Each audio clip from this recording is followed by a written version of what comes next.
thanks to Nat, thanks to Chairs Mark and Amy for having us here. And you are selling yourself short because Nat has actually been working tirelessly since before the Virginia primary as well. And it's kind of amazing to see. I guess he and I, we started out doing the same thing that you guys are doing, which was kind of one of the things that I was planning on starting with asking you anyway. Which is, I mean, how many of you have already volunteered for the campaign? Just curious. And first timers? Awesome. So I think a lot of us came together in much the same way, where we filled out a little form on the internet or in person, or told a friend or a family member that you want to volunteer, you want to help make phone calls or knock on doors. And that's how I initially got involved. I know that's how you've got involved. You've been doing the same kind of stuff that everyone else has been doing. And the reason that I initially got involved went back probably about 4 years ago. I was living in Texas at the time, right outside of Houston, and a friend of mine really wanted to go to college. He was working a minimum wage job, trying to save up. He was working for a trucking company. And he got a phone call one day from a company called Halliburton. You guys know Halliburton? Pure laughter. All right. I like that the catharsis is... So Halliburton called my friend and said that they would pay him $90,000 for a year if he agreed to go to Iraq for them and drive a truck. And he called me, and he called a couple of our other friends and asked what we thought he should do. And we figured, well, no matter what you decide to do, and we talked about how that 90 grand would have paid for his college, and probably paid for grad school and a down payment on a small apartment, and he would have really got his life together. And we thought, well, even if he decided to do that, or whether he decided to stick with his minimum wage job, ultimately it was a really sad thing that the world's richest country, the most powerful country, could only offer two options to a friend of ours who wanted to go to college.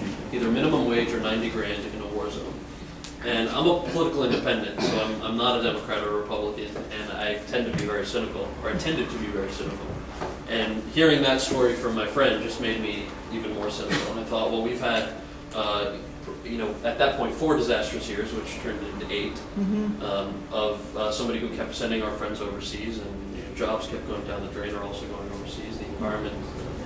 Every possible issue that I thought was then hopeless, until about 4 weeks afterwards, when I had the television on, and I think we're all in the same boat with this. I had the Democratic National Convention on TV, and I heard this skinny guy with the big ears talk about how there shouldn't be blue states or red states, and his vision of America was exactly that of my friends and I.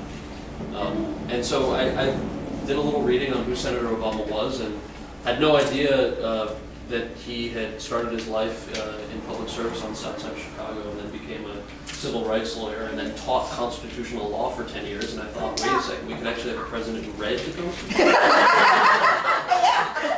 Not to mention taught it for 10 years. And things started coming together. So when he announced his run for the presidency, I thought, well, I would love to support somebody who has that kind of experience, especially after the last 8 years.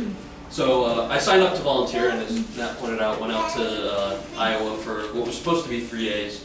And the biggest reason that I stayed was because of all of the volunteers and staffers who I met, who were sleeping on couches, taking semesters off of school.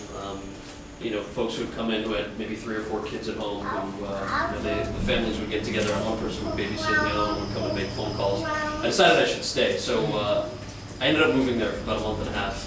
But the disclaimer that I always give is that there was a writer's strike going on in California. So I had no job. I was very unemployed.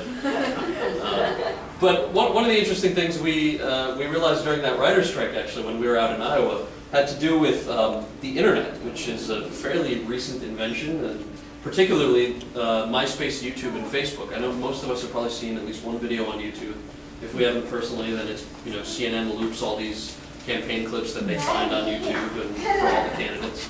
And YouTube, it turns out, while it's a free service to use, makes $7.5 million a month in advertising revenue because of how many of us collectively use it and how popular it's become.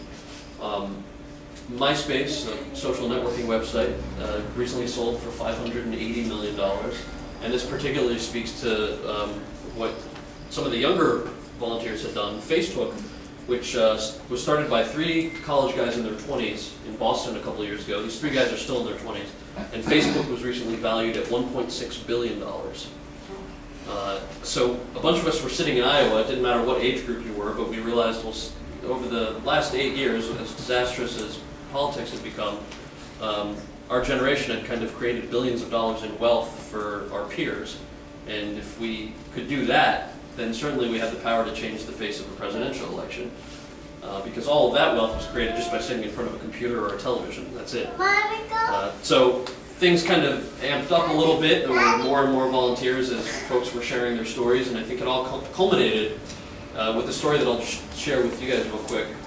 3 days before the Iowa election, a guy walks into Barack's office in Des Moines, and he was probably about this tall, 70 years old, had a cowboy hat and cowboy boots on, and he introduced himself as Gary Lamb. He was the head of the Iowa Farmers Union. And he told us to put down the phones and put away the computers, and he said, there's something I need to tell you. So we did what he said, and he said he wanted us to know that as long as he could remember, politicians had descended on the state of Iowa every 4 years. And every 4 years, these politicians would come, because Iowa was the first state to have their version of the primary. And every 4 years, the politicians would come, the politicians would make promises to family farmers, the politicians would make promises to college students and environmental groups and union members. And then the election would take place, and the politicians would leave, and 4 years would go by, and a new set of politicians would come to the state, and the cycle kept repeating itself as long as you could remember. And he said, before you go back to work tonight, I want you to look up the definition of the word politician. And then look up the definition of the word statesman. Because this is the first time in my life, he said, that I've had the chance to know a true statesman. And he turned around and really quietly left the room, and we all looked up those two definitions. And the reason that I like to tell that story so much is because of how powerful it was to all of us, and how that experience and that story, when we shared with friends, really showed folks the change in the direction that we could collectively bring to the country. And it has nothing to do with having done a couple of bad movies or being the son of a great governor or whatever our own personal reasons are for being here. It has to do with wanting to make sure that we can provide a better life for our kids. Yesterday I started the day in Detroit, and the man who picked me up from the airport, the cab driver, told me that he had worked for General Motors for 35 years. And because the economy was so bad, on the weekends and on his days off, he was driving a cab. And he was a union member, and he really wanted to retire. And he hoped that he could retire early enough so that he would still get all of his benefits that he was promised for the last 35 years. And he mentioned that the hourly employees, 5,000 of them, are going to be laid off by GM right around the holidays this year coming up. So if we don't want to do it for our own personal reasons, I hope we'll do it for the folks like that. I hope we'll do it for the college kid I met right outside of Detroit who had just graduated in May. He applied to 200 jobs, and not one of them was still hiring because the unemployment rate up there was 8.5%. And most of all, for my buddy in Texas, he actually turned down that job at Halliburton a couple of years ago. And he is, last time I talked to him, was still making minimum wage and had still not been able to afford a college education.